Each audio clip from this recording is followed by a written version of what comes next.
Hi guys, welcome back to my channel.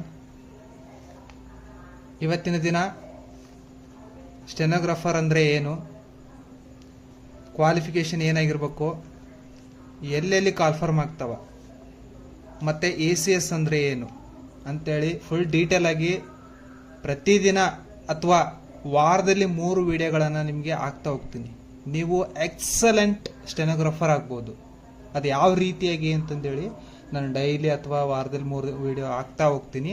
ನೀವು ನನ್ನ follow ಮಾಡ್ತಾ ಬನ್ನಿ, ನೀವು ಕೂಡ ಎಕ್ಸಲೆಂಟ್ ಸ್ಟೆನೋಗ್ರಾಫರ್ ಆಗ್ಬೋದು.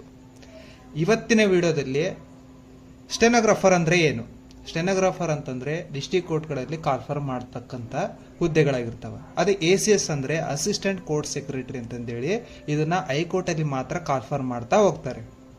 ಈಗ ಸ್ಟೆನೋ ಬಗ್ಗೆ ಗೊತ್ತಾಯಿತು, ACS ಬಗ್ಗೆ ಗೊತ್ತಾಯಿತು. ಕ್ವಾಲಿಫಿಕೇಷನ್ ಏನಾಗಿರ್ಬೇಕು, ಈಗ ACS ಆದರೆ ಡಿಗ್ರಿ ಕಂಪ್ಲೀಟ್ ಮಾಡ್ಕೊಂಡಿರ್ಬೇಕು.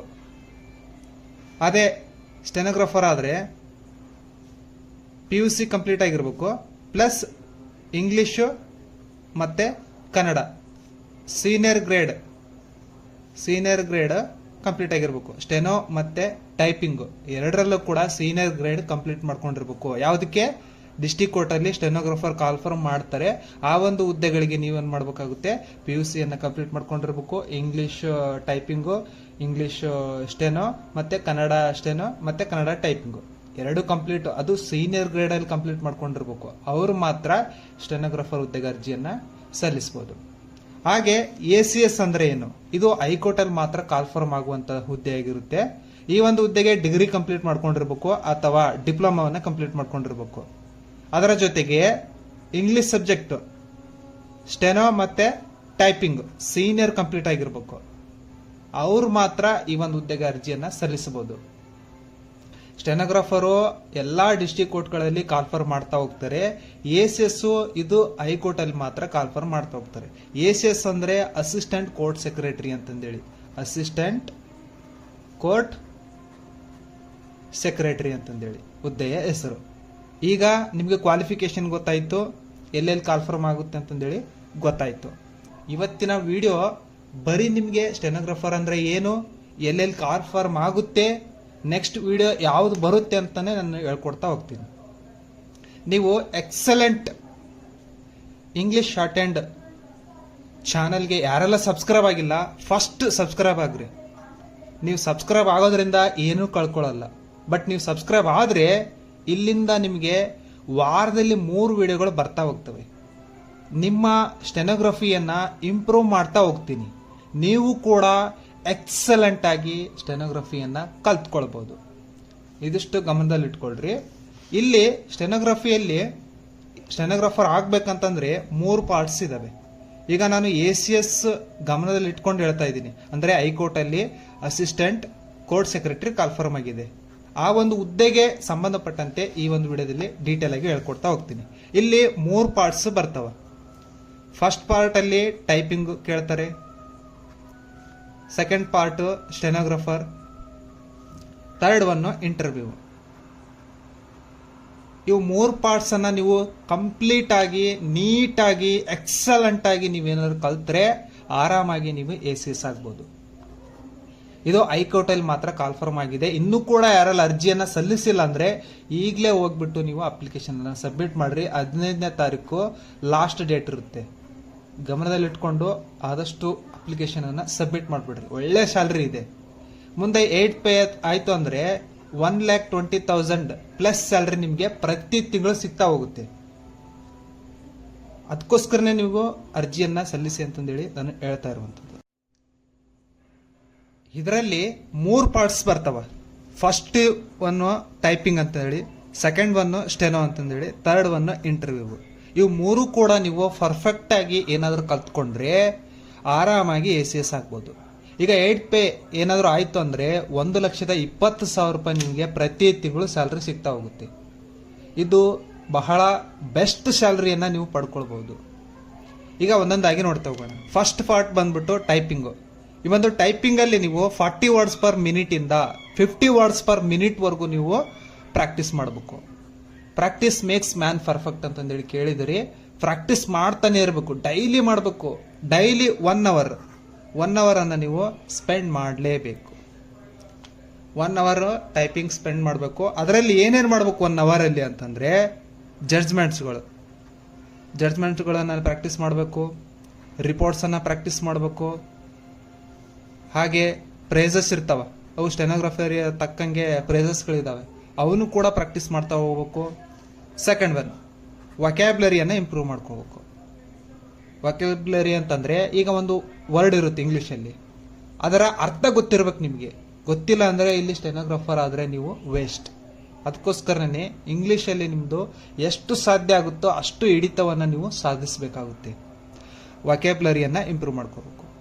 ಕೆಲವೊಂದು ಅಭ್ಯರ್ಥಿಗಳು ಸ್ಪೆಲ್ಲಿಂಗ್ ಮಿಸ್ಟೇಕ್ ಮಾಡ್ತಿರ್ತೀರಿ. ಆ ಒಂದು ಸ್ಪೆಲ್ಲಿಂಗನ್ನು ನೀವು ಪ್ರಾಕ್ಟೀಸ್ ಮಾಡಬೇಕಾಗುತ್ತೆ ಡೈಲಿ ಬರ್ಕೊಂಡು. ಎಲ್ಲಿ ಮಿಸ್ಟೇಕ್ ಮಾಡ್ತಾ ಇದ್ದೀರಿ ಅಲ್ಲಿ ನೀವು ಪ್ರಾಕ್ಟೀಸ್ ಮಾಡ್ತಾ ಹೋಗ್ಬೇಕು. ಡೈಲಿ ಜಡ್ಜ್ಮೆಂಟನ್ನು ನೀವು ಪ್ರಾಕ್ಟೀಸ್ ಮಾಡ್ತಾ ಹೋಗ್ಬೇಕಾಗುತ್ತೆ. ಯಾರ್ದಾದ್ರೂ ಒಂದು ಯೂಟ್ಯೂಬ್ ಚಾನಲನ್ನು ಫಾಲೋ ಮಾಡಿರಿ, ಡಿಕ್ಟೇಷನ್ಸ್ ಕೊಡ್ತಾ ಇರ್ತಾರೆ, ಅದನ್ನು ನೋಡಿಕೊಂಡು ನೀವೇನು ಮಾಡಬೇಕಾಗುತ್ತೆ, ಟೈಪಿಂಗನ್ನು ಪ್ರಾಕ್ಟೀಸ್ ಮಾಡ್ತಾ ಹೋಗ್ರಿ. ಇದಿಷ್ಟು ಗಮನದಲ್ಲಿ ಇಟ್ಕೊಡ್ರಿ. ಈಗ ಜಡ್ಜ್ಮೆಂಟ್ ಅಂತಂದರೆ RSA, RFA, ಆಮೇಲೆ ಕ್ರಿಮಿನಲ್ಲು, ಆಮೇಲೆ ಸಿವಿಲ್, ಈ ಥರ ಜಡ್ಜ್ಮೆಂಟ್, ರಿಟ್, ಇವೆಲ್ಲವನ್ನು ಕೂಡ ನೀವು ಡೈಲಿ ಪ್ರಾಕ್ಟೀಸ್ ಮಾಡ್ತಾ ಹೋದ್ರೆ ಇದು ಬೆಟರ್ ಆಗಿ ಕಾಣಿಸುತ್ತೆ ನಿಮಗೆ. ನೆಕ್ಸ್ಟ್ ಈಗ ಪಾರ್ಟ್ 2 ಬಗ್ಗೆ ನೋಡ್ತಾ ಹೋಗೋಣ. ಪಾರ್ಟ್ 2 ಅಲ್ಲಿ ಏನು, ಸ್ಟೆನೋ, ಶಾರ್ಟ್ ಹ್ಯಾಂಡ್ ಅಂತಂದರೆ ಇದರಲ್ಲಿ 3 ಗಂಟೆ ನೀವೇನು ಮಾಡಬೇಕಾಗುತ್ತೆ, ಪ್ರಾಕ್ಟೀಸ್ ಮಾಡಬೇಕಾಗುತ್ತೆ. ಅದರಲ್ಲಿ ಏನೇನು ಪ್ರಾಕ್ಟೀಸ್ ಮಾಡಬೇಕು, ಜಡ್ಜ್ಮೆಂಟನ್ನು ಪ್ರಾಕ್ಟೀಸ್ ಮಾಡಬೇಕು, ರಿಪೋರ್ಟ್ಸನ್ನು ಪ್ರಾಕ್ಟೀಸ್ ಮಾಡಬೇಕು, ಪ್ರೇಸಸ್ಸನ್ನು ಪ್ರಾಕ್ಟೀಸ್ ಮಾಡಬೇಕು, ಶಾರ್ಟ್ಕಟ್ ಸ್ಟೆನೋನ ಪ್ರಾಕ್ಟೀಸ್ ಮಾಡ್ತಾ ಹೋಗ್ಬೇಕು. ನೆಕ್ಸ್ಟ್ ಸೆಕೆಂಡ್ ಒನ್ನು, ವೊಕ್ಯಾಬ್ಯುಲರಿಯನ್ನು ಇಂಪ್ರೂವ್ ಮಾಡ್ಕೊಳ್ಬೇಕು. ಡೈಲಿ ಒಂದು 20ರಿಂದ 30 ಪದಗಳ ಅರ್ಥವನ್ನು ನೀವೇನು ಮಾಡಬೇಕಾಗುತ್ತೆ, ಪ್ರಾಕ್ಟೀಸ್ ಮಾಡ್ತಾ ಹೋಗ್ಬೇಕಾಗುತ್ತೆ. ನೆಕ್ಸ್ಟ್ ಸ್ಪೆಲ್ಲಿಂಗನ್ನು ಕರೆಕ್ಟಾಗಿ ನೀವು ಪ್ರಾಕ್ಟೀಸ್ ಮಾಡಬೇಕಾಗುತ್ತೆ. ಕೆಲವೊಂದು ಡಿಫಿಕಲ್ಟ್ ವರ್ಡ್ಸ್ಗಳಿರ್ತಾವ, ಆ ಒಂದು ವರ್ಡ್ಸ್ಗಳನ್ನು 4 ಲೈನು ಅಥವಾ 5 ಲೈನು ಪ್ರಾಕ್ಟೀಸ್ ಮಾಡಿ ಪರ್ಫೆಕ್ಟ್ ಆಗಿಬಿಡ್ರಿ. ಯಾವ ತರಹನೂ ಮಿಸ್ಟೇಕ್ ಮಾಡೋಕ್ಕೆ ಹೋಗ್ಬೇಡ್ರಿ. ನೆಕ್ಸ್ಟ್ ಕನ್ವರ್ಟ್ ಅಂತಂದರೆ, ಈಗ 4-5 ಪದಗಳಿರ್ತಾವ, ಅದನ್ನು ಪದೇ ಕೇಳ್ತಾ ಇರ್ತಾರೆ ಎಕ್ಸಾಮಲ್ಲಿ. ಆ ಒಂದು ಪದವನ್ನು ನಿಮಗೆ ಯಾವ ರೀತಿಯಾಗಿ ಕಂಫರ್ಟ್ ಅನಿಸುತ್ತೆ ಆ ರೀತಿಯಾಗಿ ನೀವು ಏನು ಮಾಡಬೇಕಾಗುತ್ತೆ, ಕನ್ವರ್ಟ್ ಮಾಡಿ ಅದನ್ನು ಡೈಲಿ ಪ್ರಾಕ್ಟೀಸ್ ಮಾಡಬೇಕು. ಒಂದು ದಿನ ಮಾಡಿದರೆ ನೆಕ್ಸ್ಟ್ ಅದನ್ನು ನೀವು ಬರಿತೀವಂತಂದೇಳಿ ಕಾನ್ಫಿಡೆಂಟ್ ಇರುತ್ತೆ, ಬಟ್ ಆ ಟೈಮಲ್ಲಿ ಅದು ವರ್ಕೌಟ್ ಆಗಲ್ಲ. ಡೈಲಿ ಪ್ರಾಕ್ಟೀಸ್ ಮಾಡಿದರೆ ಅದು ನಿಮಗೆ ವರ್ಕೌಟ್ ಆಗ್ತಾ ಹೋಗುತ್ತೆ. ನೆಕ್ಸ್ಟ್ ಡಿಫಿಕಲ್ಟ್ ವರ್ಡ್ಸ್ಗಳನ್ನು ನೀವು ಪ್ರಾಕ್ಟೀಸ್ ಮಾಡಬೇಕು. ಕೆಲವೊಂದು ವರ್ಡ್ಗಳಿರ್ತಾವ, ಅದು ಲೀಗಲ್ ವರ್ಡ್ಗಳು ಇರ್ತಾವ, ಅವು ನೀವು ಕೇಳೇ ಇರಲ್ಲ, ನೋಡೇ ಇರಲ್ಲ, ಅಂಥ ವರ್ಡ್ಗಳು ಕೂಡ ಇರ್ತಾವ. ಅವುಗಳನ್ನು ಬರ್ಕೋಬೇಕು. ಬರೆದು ನೀವೇನು ಮಾಡಬೇಕು, ಪ್ರಾಕ್ಟೀಸ್ ಮಾಡಬೇಕು. ಪ್ರಾಕ್ಟೀಸ್ ಮಾಡಿದಾಗಲೇ ನೀವು ಎಕ್ಸಲೆಂಟ್ ಆಗೋದಕ್ಕೆ ಸಾಧ್ಯ ಆಗುತ್ತೆ. ಒಳ್ಳೆ ರೀಚ್ ಸಿಗುತ್ತೆ ನಿಮಗೆ, ಆಮೇಲೆ ಗ್ರೋತ್ ಆಗ್ತೀರಿ. ನೆಕ್ಸ್ಟ್ ಇದ್ರ ಜೊತೆಗೆ ಕಾನ್ಫಿಡೆನ್ಸ್ ಇಂಪಾರ್ಟೆಂಟು. ಕಾನ್ಫಿಡೆನ್ಸ್ ಇಲ್ಲ ಅಂದರೆ ಏನೂ ಮಾಡೋಕ್ಕಾಗಲ್ಲ.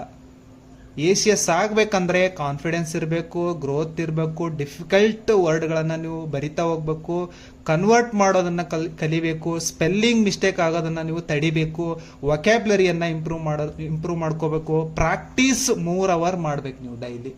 3 ಅವರ್ಸ್ ಮಾಡ್ತಾ ಹೋದರೆ ನಿಮ್ಮ ACS ಕನಸು ನನಸಾಗ್ತಾ ಹೋಗುತ್ತೆ.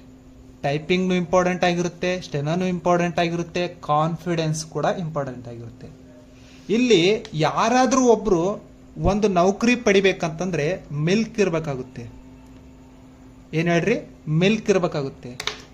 ಇಲ್ಲಿ M ಅಂದರೆ ಏನು, I ಅಂದರೆ ಏನು, L ಅಂದರೆ ಏನು, K ಅಂದರೆ ಏನು, ಇದರಲ್ಲಿ ಯಾವುದಾದ್ರೂ ಒಂದಿದ್ರೆ ಸಾಕು ನೀವು ನೌಕರಿಯನ್ನು ಪಡಿಬೋದು. M ಮೀನ್ಸ್ ಮನಿ ಇದ್ದವ್ರು ಇಲ್ಲಿಗೆ ಯಾಕೆ ಬರ್ತಾರೆ, ಬರೋದೇ ಇಲ್ಲ. I ಮೀನ್ಸ್ ಇನ್ಫ್ಲೂಯೆನ್ಸ್ ಇಲ್ಲದೆ ಇದ್ರೂ ಕೂಡ ನೀವು ನೌಕರಿಯನ್ನು ಪಡಿಬಹುದು. ಯಾವ ರೀತಿ, ಇಲ್ಲಿ ಲಕ್, ಕೆಲವೊಬ್ಬರಿಗೆ ಲಕ್ ಮೇಲೂ ಕೂಡ ಅವರು ನೌಕರಿಗೆ ಸೇರ್ತಾರೆ. ಇವು 3 ಇಲ್ಲಪ್ಪ ಅಂದ್ರೂ ಕೂಡ ಇಲ್ಲಿ K ಅನ್ನೋದು ನಮಗೆ ಯಾವಾಗಲೂ ಇದ್ದೇ ಇರುತ್ತೆ, ನಾಲೆಡ್ಜ್. ಇವು 3ರಲ್ಲಿ, ಇವು 4ರಲ್ಲಿ ನಿಮಗೆ ಒಂದಿದ್ರೆ ಸಾಕು, ನೀವು ACS ಆಗ್ಬೋದು. ಈ ಒಂದು ವಿಡಿಯೋದಲ್ಲಿ ನೆಕ್ಸ್ಟ್ ಪಾರ್ಟ್ ಅಂತಂದ್ರೆ ಥರ್ಡ್ ಪಾರ್ಟ್ ಯಾವ್ದಪ್ಪ, ಇಂಟರ್ವ್ಯೂ. ಈ ಇಂಟರ್ವ್ಯೂ ಬಗ್ಗೆ ನಾನು ನೆಕ್ಸ್ಟ್ ವಿಡಿಯೋ ಮಾಡ್ತಾ ಹೋಗ್ತೀನಿ. ಅಲ್ಲಿವರೆಗೂ ಇದರ ಬಗ್ಗೆ ತಲೆ ಕೆಡ್ಸ್ಕೊಳಕ್ ಹೋಗ್ಬೇಡ್ರಿ. ಫಸ್ಟ್ ಏನ್ ಮಾಡ್ರಿ, ನೀವು ಟೈಪಿಂಗ್ ಮತ್ತೆ ಸ್ಟೆನೋಗ್ರಫಿಯರ್ ಬಗ್ಗೆ ನೀವೇನ್ ಮಾಡ್ರಿ, ಪ್ರಾಕ್ಟೀಸ್ ಮಾಡ್ತಾ ಹೋಗ್ರಿ. ಡೆಪ್ತ್ ಆಗಿ ಪ್ರಾಕ್ಟೀಸ್ ಮಾಡ್ಬೇಕು ನೀವು ಸ್ಟೆನೋಗ್ರಾಫರ್. ಇಲ್ಲಿ ನಿಮ್ಗೆ ಅಷ್ಟು ಟೈಮ್ ಇರಲ್ಲ, ಎಲ್ಲದನ್ನು ಯೋಚನೆ ಮಾಡ್ಕೊಳ್ತಾ ಕೂತ್ಕೊಳಕ್ ಆಗಲ್ಲ. ಎವ್ರಿ ಸೆಕೆಂಡ್ ಇಂಪಾರ್ಟೆಂಟ್ ಆಗಿರುತ್ತೆ. ಡಿಕ್ಟೇಷನ್ ತಗೊಳ್ಳೋವಾಗ ನಿಮ್ಗೆ ಎವ್ರಿ ಸೆಕೆಂಡ್ ಕೂಡ ಇಂಪಾರ್ಟೆಂಟ್ ಆಗಿರುತ್ತೆ. ಅದಕ್ಕೋಸ್ಕರನೇ ನೀವು ನೀಟಾಗಿ ಎಕ್ಸಲೆಂಟ್ ಆಗಿ ಪ್ರಾಕ್ಟೀಸ್ ಮಾಡ್ತಾ ಹೋಗ್ರಿ. ವಾರದಲ್ಲಿ 3 ವಿಡಿಯೋ ಆಗ್ತಾ ಹೋಗ್ತೀನಿ. ನನಗೆ ಟೈಮ್ ಇದ್ದಾಗೆಲ್ಲ ಆಗ್ತಾ ಹೋಗ್ತೀನಿ. ನನ್ನ ಜೊತೆಗೆ ನೀವೇನ್ ಮಾಡ್ರಿ, ಫಾಲೋ ಮಾಡ್ರಿ. ನೀವು ಕೂಡ ಎಕ್ಸಲೆಂಟ್ ಇಂಗ್ಲಿಷ್ ಶಾರ್ಟ್ ಹ್ಯಾಂಡ್ ನೀವು ಇಂಪ್ರೂವ್ ಮಾಡ್ಕೊಳ್ಬಹುದು ನಿಮ್ಮ ನಾಲೆಡ್ಜ್ ಅನ್ನ. ಹಾಗೆ ಈ ಒಂದು ವಿಡಿಯೋವನ್ನ ನಿಮ್ಮ ಸ್ನೇಹಿತರಿಗೆ, ನಿಮ್ಮ ಫ್ಯಾಮಿಲಿಯವರಿಗೆ, ಯಾರಾದರೂ ಹೊಸದಾಗಿ ಕಲಿತಾ ಇರೋಂಥ ಸ್ಟೆನೋಗ್ರಾಫರ್ಸ್ಗಳಿಗೆ ನೀವು ಶೇರ್ ಮಾಡಬೇಕು. ಯಾಕೆ ಶೇರ್ ಮಾಡಬೇಕು, ಅವರು ಕೂಡ ಎಲ್ಲಾದ್ರೂ ಒಂದ್ ಕಡೆ ನೌಕರಿಯನ್ನ ಪಡೀಲಿ ಅನ್ನುವ ಉದ್ದೇಶದಿಂದ ನೀವು ಶೇರ್ ಮಾಡಬೇಕಾಗುತ್ತೆ. ನೆಕ್ಸ್ಟ್ ವಿಡಿಯೋಗಳು ಬರ್ತಾ ಹೋಗ್ತವೆ. ಯಾರು ಕೂಡ ಹೋಪ್ ಕಳ್ಕೋಬೇಡ್ರಿ. ಚಾನಲ್ ಇರೋದೇ ನಿಮ್ಗೋಸ್ಕರ. ಆ ಒಂದು ಚಾನಲ್ ಅನ್ನ ನೀವೇ ಬೆಳೆಸ್ಬೇಕು, ಇನ್ನೊಬ್ಬರಿಗೆ ಶೇರ್ ಮಾಡಬೇಕು, ಲೈಕ್ ಮಾಡಬೇಕು, ಸಬ್ಸ್ಕ್ರೈಬ್ ಮಾಡಬೇಕು. ಎಲ್ಲರಿಗೂ ಕೂಡ ಗುಡ್ ಲಕ್. ನೆಕ್ಸ್ಟ್ ವಿಡಿಯೋ ಬರ್ತಾ ಇರ್ತವೆ. ಸಬ್ಸ್ಕ್ರೈಬ್ ಮಾಡ್ಕೊಂಡ್ಬಿಡ್ರಿ. ಎಲ್ಲರಿಗೂ ಕೂಡ ಗುಡ್ ಲಕ್.